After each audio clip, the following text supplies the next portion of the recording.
specifically Marxist discourse. It is often repeated that analysis should proceed dialectically, that we must observe and assess contradictions as the methodological staples of the Marxist theoretical diet. At times, this sort of mantra transcends methodology and moves into ontology. It is therefore not enough to think dialectically. We must accept the very structure of reality itself as intrinsically dialectical. Admittedly, this sort of prescription is suggested even on this channel in our video on dialectics, where we illustrate dialectical processes through metaphors of natural phenomena. It may aid us to conceive of dialectical processes as the life cycle of a plant from germination to maturity, but we should only do so under the careful qualification that this is a conception, a sort of mental theoretical construct that serves to explain phenomena.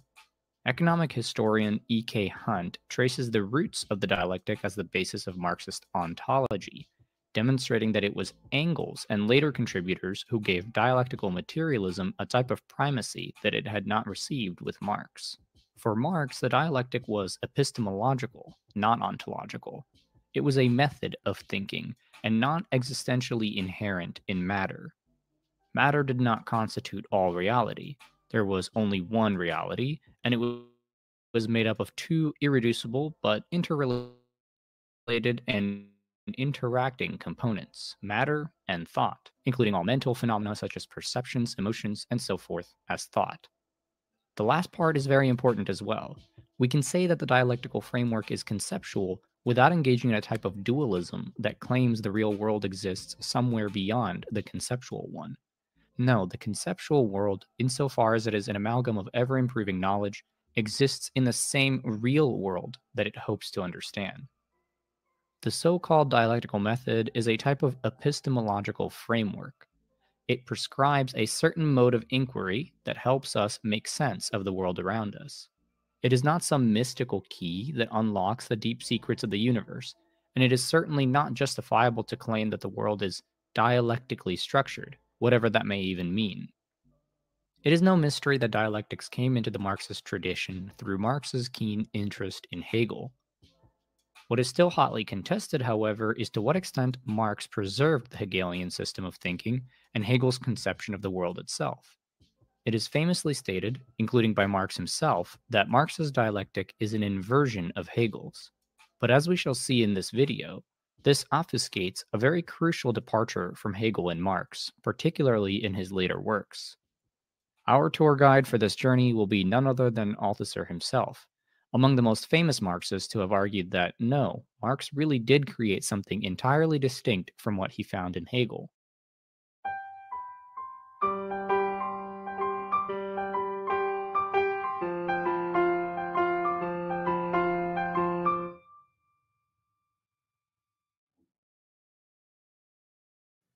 We will start off with definitions that Althusser provides. Althusser notes that an evaluation of a theoretical problem requires defining the field the problem is pertinent to, locating the exact position of the problem within this field, and articulating the concepts needed to pose the problem.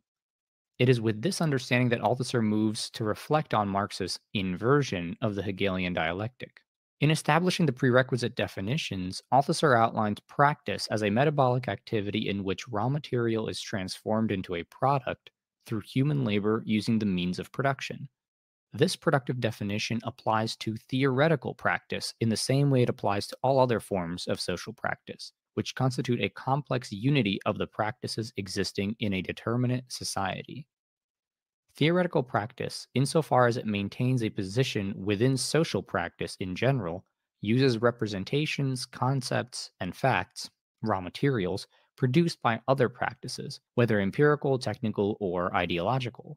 In this sense, theoretical practice is not strictly scientific and can include pre-scientific elements of production. The prehistory of a science is ideological, and Althusser argues there is an epistemological break after which ideology becomes science. However, for the sake of this analysis, Althusser takes up a position beyond the break within the constituted science, thereby referring to theory as any theoretical practice of a scientific character. This Althusser contrasts with theory in quotation marks, which refers to the theoretical system of basic concepts in a real science.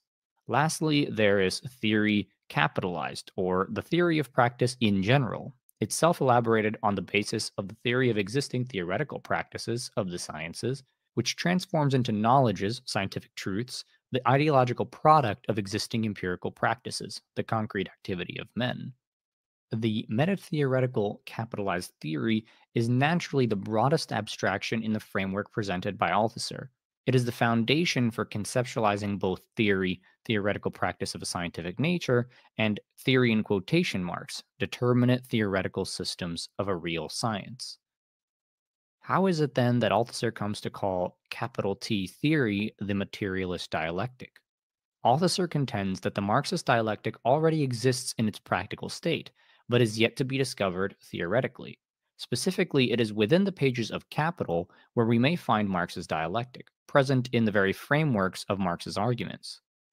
However, Marx did not offer us his dialectic in a theoretical state. He never developed a capital T theory, though he had talked of writing a book called Dialectics. Althusser argues that the reason Marx never worked out his theory was because theory can do its duty. That is to say, it can produce knowledge without needing to develop an overarching meta-theoretical structure. That Marx needing to elaborate its corresponding capital T theory. To be sure, that capital T theory is already there, but it has not been known in a theoretical sense. To uncover this capital T theory, to produce a knowledge of it, theoretical work needs to be done. What is the process by which new knowledge is produced? Althusser offers us a deceptively simple schema punctuated by three generalities. The first generality is the raw material of science's theoretical practice. This raw material is worked on by generality 2 and ultimately comes out of the production process as generality 3, a knowledge. However, Althusser warns us that the raw materials do not have an essence of pure immediacy and singularity, but are rather something general. In other words, this metabolic process that transforms generality 1 into generality 3 works on concepts. Specifically, it works on transforming ideological concepts into scientific ones. The metabolism works through the application of generality 2, the theory in quotations, of a science, its methodological structures, and the conceptual limits those structures necessarily entail, to generality 1. An important component of this process is the notion of qualitative discontinuity. By this, Althusser means that the product of theoretical practice is not an iteration of the raw materials. It retains no qualities of generality 1, given that the production of generality 3 is necessarily transformative. This differs considerably from the Hegelian process, which is not only autogenerative, but also suggests no explicit delineation between the three generalities. In other words, Hegel does not consider the qualitative discontinuity between the generalities. The so-called inversion of Hegel that takes place in Marx does not reveal the true transformation of the dialectic. Marx is not simply inverting the relationship between the real and the abstract, Althusser insists, since the Marxist dialectic does not take for the origin point of knowledge production an element of the real, but rather a concept, an element of the abstract. Marx is reinventing the process altogether. The Marxist dialectic involves a multiplicity of contiguous, if not overlapping, practices.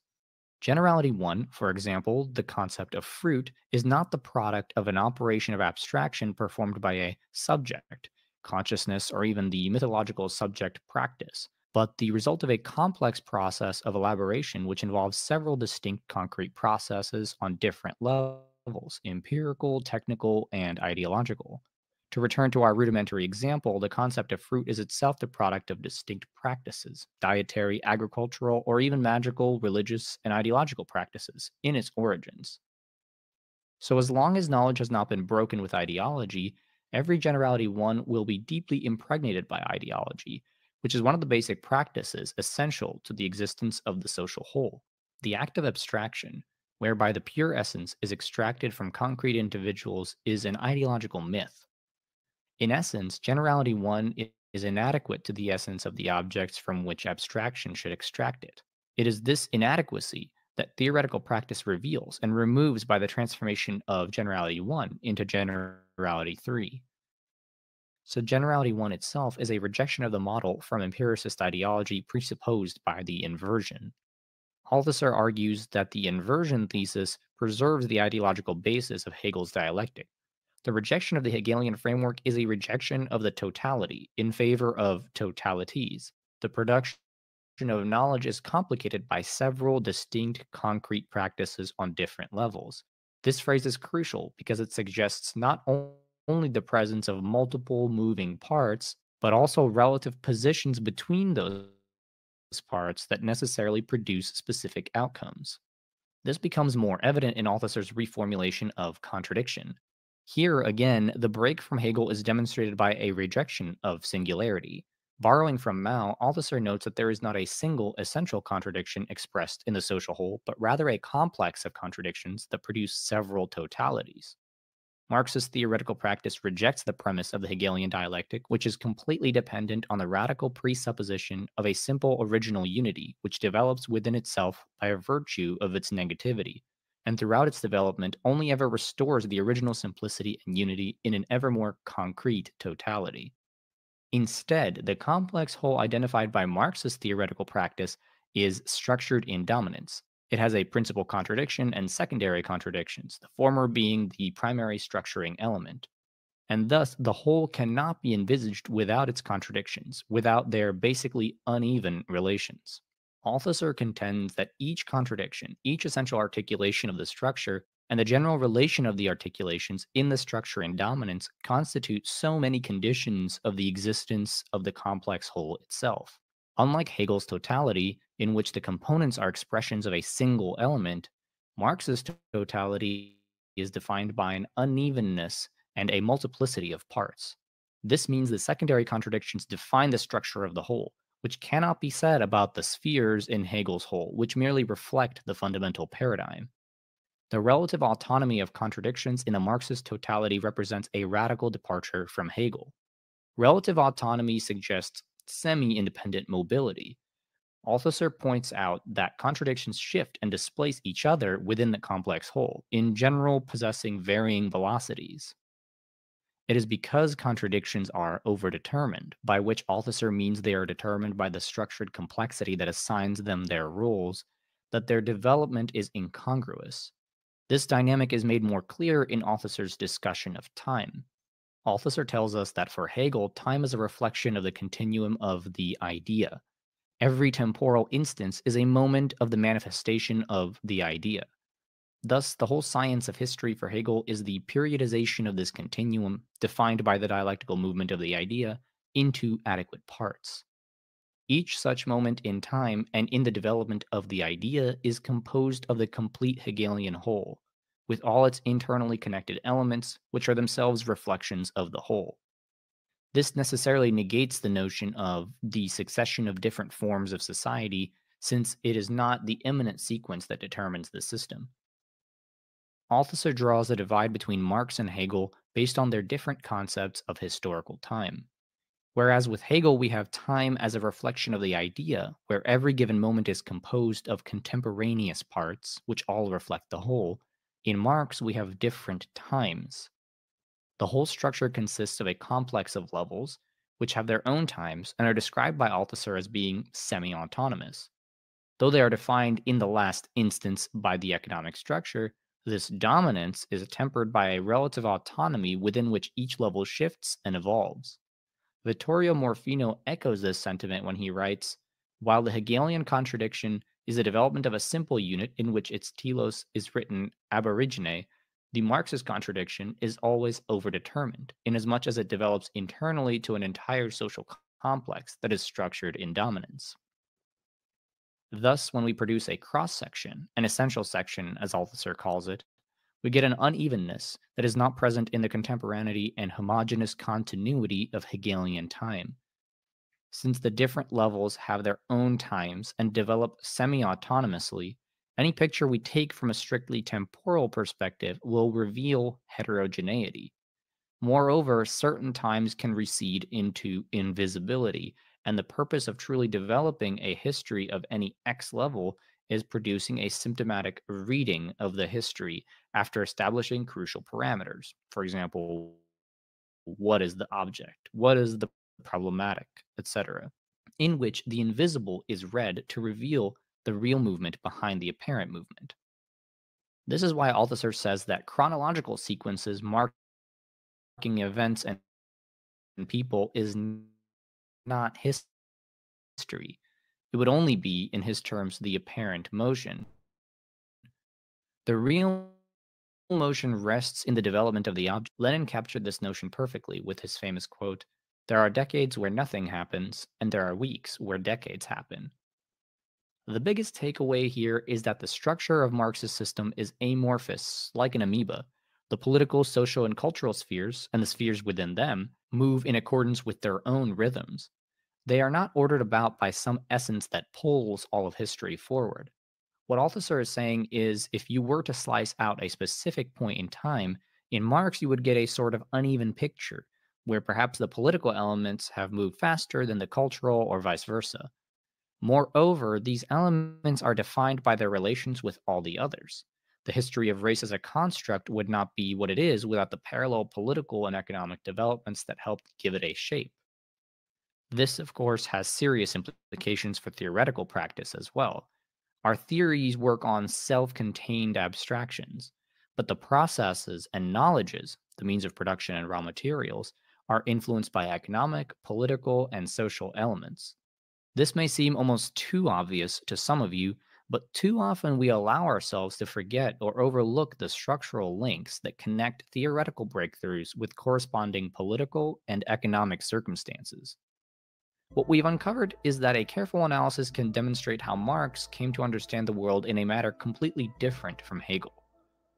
Moreover, while this manner is still in some sense dialectical, though perhaps questionably so, and certainly materialist, it is at most an epistemological tool.